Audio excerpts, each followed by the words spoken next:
Yeah, just see if he steps up. Hey, Tico, do you want to go to the cage? No, don't fly. Sometimes he flies off when he wants to do it. Come on, step up. No. Come on, come on. Nope, you don't want to go. Nope, he don't want to go, so I don't push it. You not ready? So technically that was pushing it. Well, no, I didn't. Yeah. Pushing it to you is forcing him to step up. Oh, really? No, Yeah, I'm asking That's you. pushing it to Frank. Because you said I no, didn't push pushing it. it would be like to take him off balance so he'll step up on you. That's pushing it to me. Isn't that what I just said? Can I show you where I would stop? Where? So I'm gonna look for body language. Like there is no desire.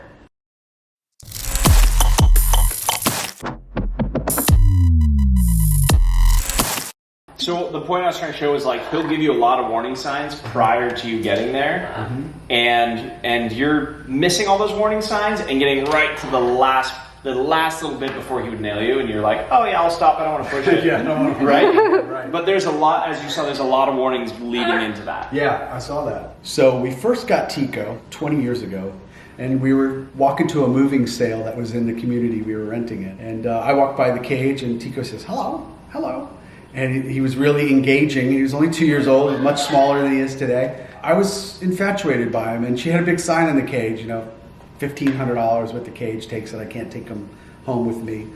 And so she comes up and approaches me. She says, "I see the bird really likes you, and I think you should take him home with you." And I said, "Look, I just moved here from DC, and I've got a house to buy. I've got, you know, career to learn." And I said, "I don't know anything about birds," and I passed on it, but I gave her my number. So she calls me up a couple days afterwards. She says, "You know, I haven't found a home for Tico, and I would love for you to take him." And she made me an offer I couldn't refuse, and ended up rolling him down the street in the cage and took him in, and didn't get the memo or the manual or, you know, training or anything. I knew nothing about him. So the first thing I did was open the cage and let him fly around our lanai and poop on the boxes and this and that. And at first I was able to go approach him and pick him up, and then all of a sudden, "Hey dude, I got wings. I don't need you. So we're not going to touch you anymore." And that was the beginning. And we've done nothing but give this bird lots of love and affection. And that's how we got Tico. So some of the behavioral issues that Tico is having with his humans, I'll just phrase it that way, is his step up can be very unpredictable. Sometimes he's incredibly enthusiastic, comes right out of the cage. Other times he hangs from the very top of the cage, refusing to step up for somebody. A lot of the time he'll act anxious and seem like he wants somebody to come pick him up and move him to some other place. And then when they come close and offer a step up, he refuses. So it's quite interesting. What I see a lot from Tico is that his favorite person seems to be Gina, and he wants her around and paying attention to him, but he doesn't necessarily want to be on her or step up for her very easily. Whereas he steps up more consistently for Frank, but seems to be more afraid of Frank. So it's quite interesting how many avoidance behaviors Tico has. He'll get in situations where he flies off, flies away, ends up under furniture. We see quite a bit of hormonal behavior from him, where we see him overly attached to Gina and her presence, and also seeking out these places or spaces that are dark and cozy where he can hide or avoid people altogether. However, he will eventually come out of those spaces as long as nobody's around, and he'll go and find Gina.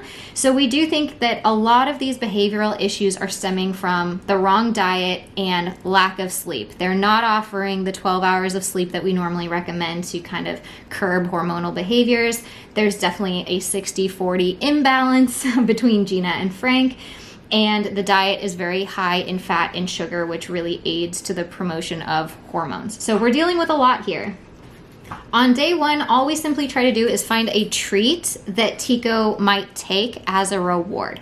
However, Tico seems to be more rewarded by the presence of Gina, his favorite person. So for example, when he does all of his singing that's gotten him all the attention on YouTube and such, he is actually singing what appears to be for Gina. If she leaves or gets far enough away, he actually stops singing altogether, looks really anxious, like he's gonna leave the scenario or the stage and go find her. So it's a very interesting dynamic. Now, there were a few times where he would sing just a little bit if she wasn't there, and he would kind of get into the music, and you'll find that through his creation story, he actually started without Gina's presence by getting interested in music.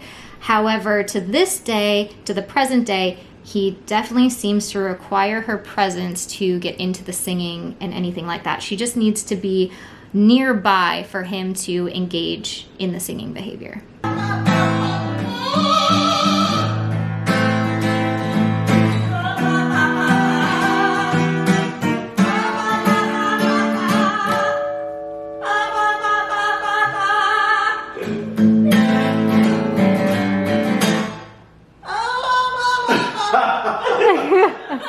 Good job, Tico! But if I disappear, Where's my audience?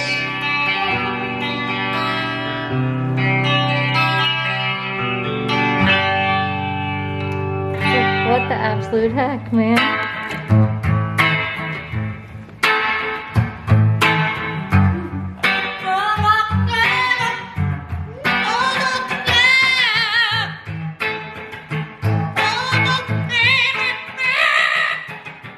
It's her.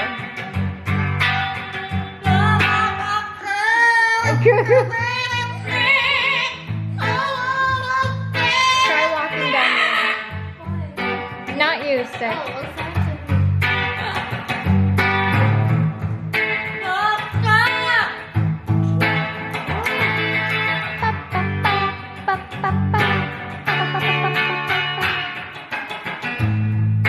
No, he stops.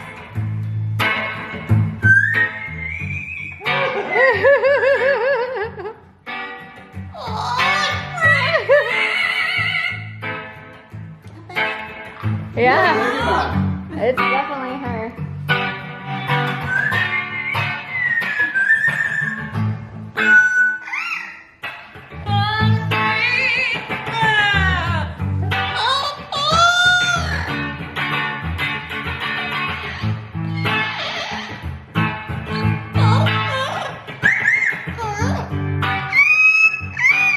So unfortunately, due to his high-fat, high-sugar diet, we are unsuccessful on day 1 of finding a treat. We're also unsuccessful on day 2 of finding a treat.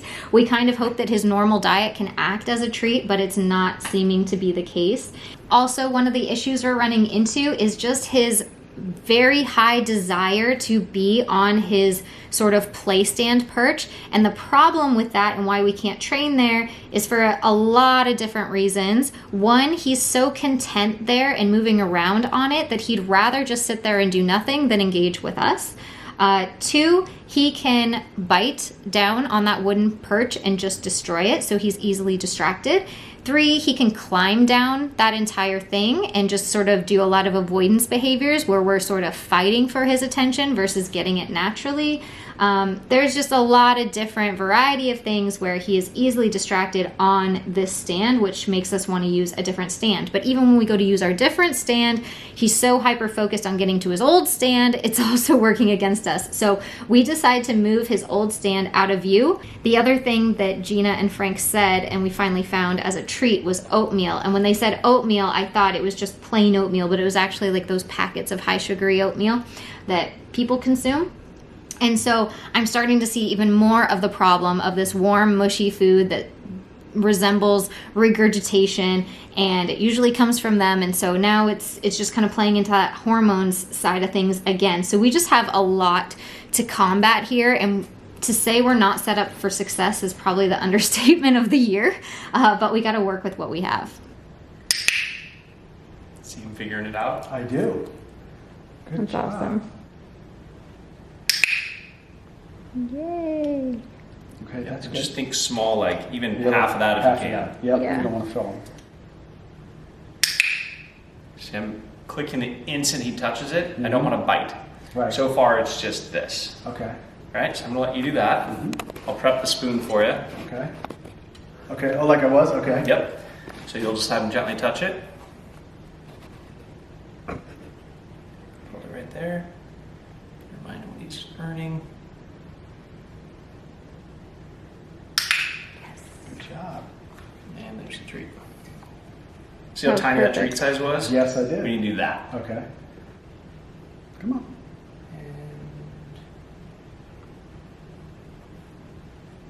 One step back, allow quick failure.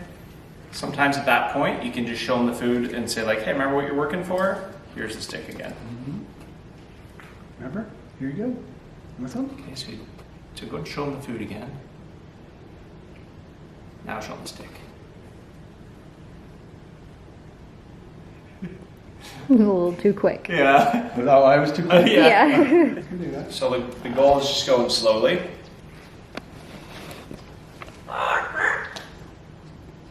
And hold it right there. A little over.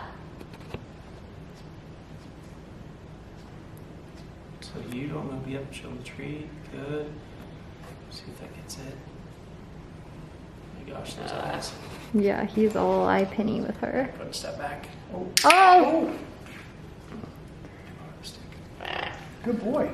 Like right at the end. That he's was like threshold, and then he's like, That was funny. We're all like, we give up. And he's like, I got it. I want to get like 3 to 5 reps of this if we can. Okay. Slightly higher. Right there, hold it. Yay!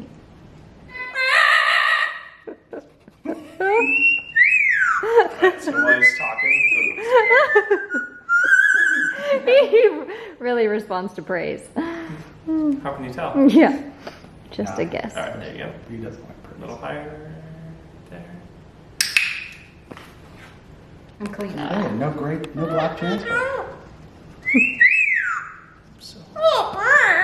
You Good call. ready? Yep. So when he's distracted with something else, so now go ahead and just show him the food, and now offer the target.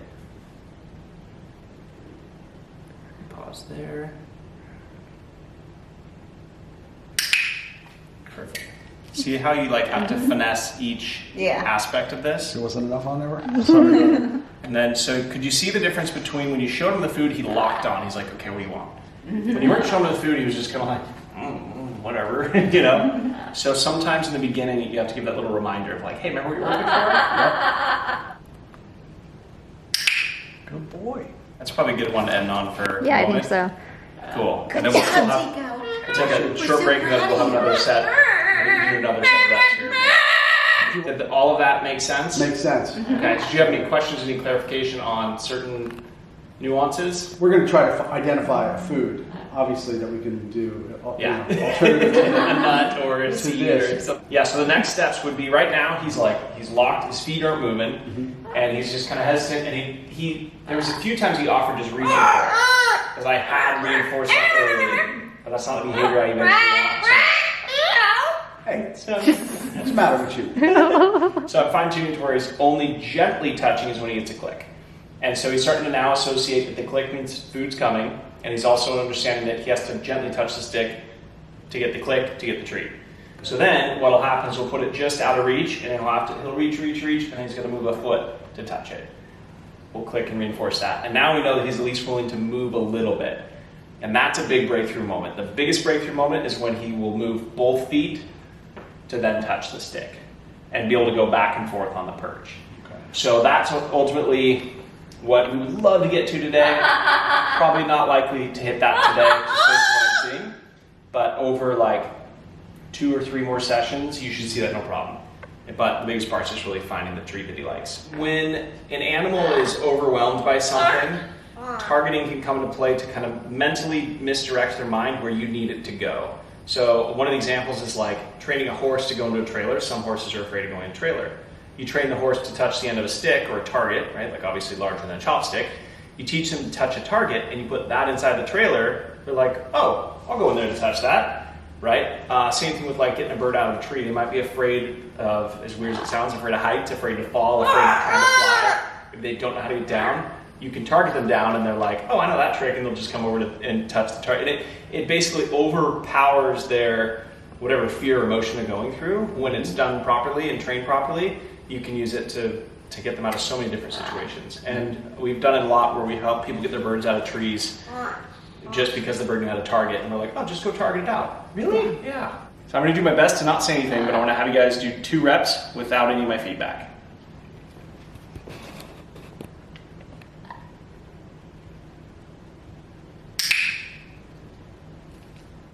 Good job.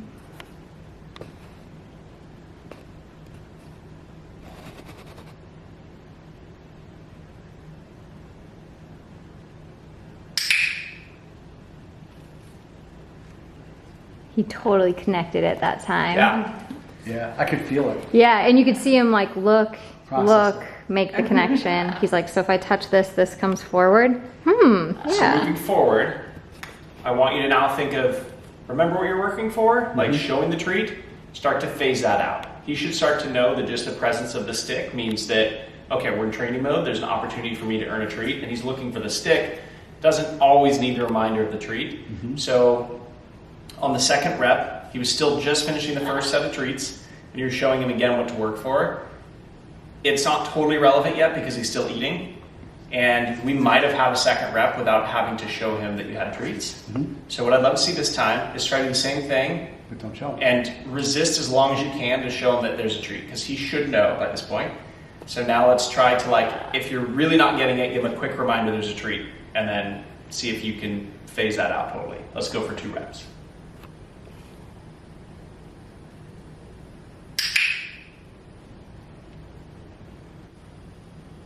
Slightly higher. There. Cool. That was a really good example too. So I had said, if you're not getting a response, flash the treat. Remember what you're working for? You weren't getting a response because he hasn't learned to target here. He's learned to target here. Okay. It's a different trick, right? In his mind right now, it's like, no, I only had to move here last time. Why would it be down there? Eventually, you'll be able to get him to move all over. But think of the target more or less like beak level. Okay.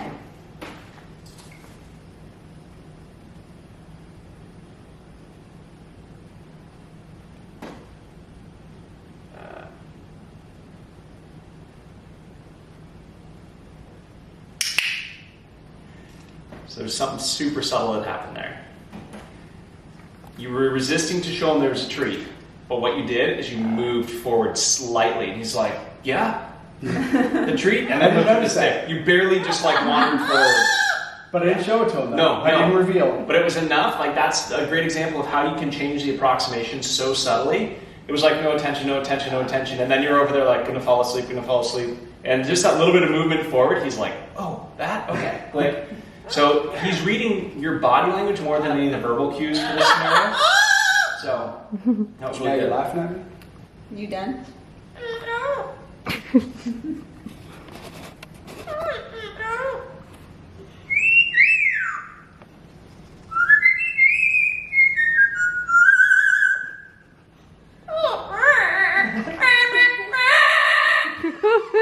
Really hard. So it's a really good example too of like, he might be finished. He's kind of telling us that we might be done. As someone in your house wanting to see progress, I would be very tempted to continue pushing. But I also want you to know that body language where he just like totally switched back to like just wanting to sing probably shows us he's losing an interest in doing this. He's like, I'm done with this. Let's Yeah. move on to some music. Yep, I think so. Don't wear my name out, buddy. Yeah, there you go. I was skeptical that Tico would learn something because it's like teaching an old dog new tricks, but you know, he really did. He picked up on the techniques and the click techniques and the reward. We're looking forward to developing that because I could see us on the Tonight Show with him if we can, with your help, we'll get there. You can teach a bird tricks and you just have to work with him patiently. So thank you, BirdTricks. We had a great time. We had an awesome time. It was an amazing 2 days. Look at that. Oh, Tico. There you go. Good bird. Getting some new food, Tico. New food? Yeah, we're gonna get new, fresh water, fresh pellets. We're gonna try something healthy. And I've been feeding him, way too much food, and I realize that too. So that's another big lesson I learned, and we're going to try to get his diet straight, get him sleeping better, and maybe he'll sing more. You never know. Right, Tico? Good bird. Good looking bird. There you go. He knows it's about me, right? He knows who it's about. Good call. You know, if you just touch that, I'll give you some. That's what she said. I think after meeting you guys and what you guys are doing, I think we're going to look into your food mix and balance. And I'm not just throwing a plug in there. I mean, we want Tico to have the best quality life he can live, and he's 22 years old. He's gonna outlive us possibly, and I want to hand him down to my son in tip-top shape with good habits. So it all starts with eating and so on and so forth.